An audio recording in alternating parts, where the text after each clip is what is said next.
Hello everyone, and welcome back to another kind of world building video for the Player's Guide to Ravean. In this video we're going to take a look at the Sandstone Labyrinth. The Sandstone Labyrinth region of the Serac Wastes is the southernmost region of the Serac Wastes, with a large number of sandstone formations that the clan of the region tends to live within. This region is marked heavily by these sandstone structures that makes up almost the entirety of its territory, and that makes it extremely dangerous for anyone to attempt to go into that isn't aware of how the territory works. This was the last region and the last clan to be assimilated by the Serac Waste proper due to this landscape.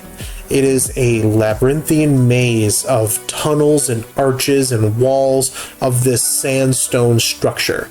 And so it is extremely difficult for any large group to be able to pass through.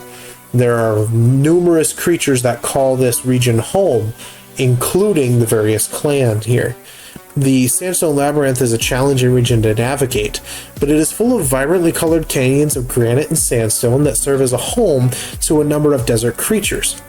The clan that lives here lives within the sandstone walls of the various canyons in a settlement of painted and carved stone. The clan that lives here is the Brittlescar clan, otherwise known as the Akbari family. The Brittlescar clan is a reclusive society focused on the development of their art and the preservation of their culture. In an effort to maintain their way of life, they are open and willing to trade to serve as a trading post for various goods produced within their region and from across the Serac Wastes as a whole. Basically, they were the last group to be assimilated, and they were basically afforded a choice. Either they were going to be completely wiped out by the Serac Wastes proper after all of the other clans had been assimilated. They would eventually, through trial and error, kill everything within the Sandstone Labyrinth.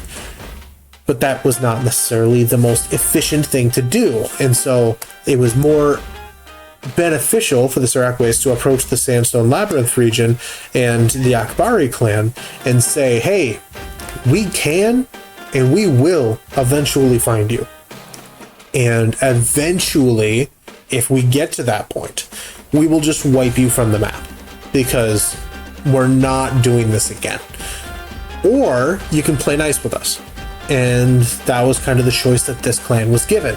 And so in accepting the idea that, okay, fine, if it's going to take playing nice with the rest of the Serac Wastes to preserve our way of life and our culture, guess we'll do it. And so they've basically set up a basic means of travel throughout their region so that they can have this merchant caravan continue to reach their port city at the very end of the Sandstone Labyrinth and conduct trading efforts out of that port should it be necessary. They also benefit from the relationship by getting a hold of the materials that they require and having a little bit more supported community and economy when it comes to it. But they are extremely reclusive, and there are portions of their culture that will never be connected to the rest of the Serac Wastes proper in terms of infrastructure. There are portions of them, portions of their lifestyle that are very specifically separate so that they can go and take on their vision quests or pursue their art and their trade separate and away from any other influence. That way they remain whole as a culture, unchanged over time. That's it for the Sandstone Labyrinth and the Akbari clan. Thank you all for watching. I appreciate kind of sticking through the Serac Wastes. There's a lot within here, but it should be interesting going forward, especially as our campaign progresses into and further into the dynamics of the Serac Wastes. So, like I said, thank you all for watching. Be good to one another, and I will see you all in the next video. Bye!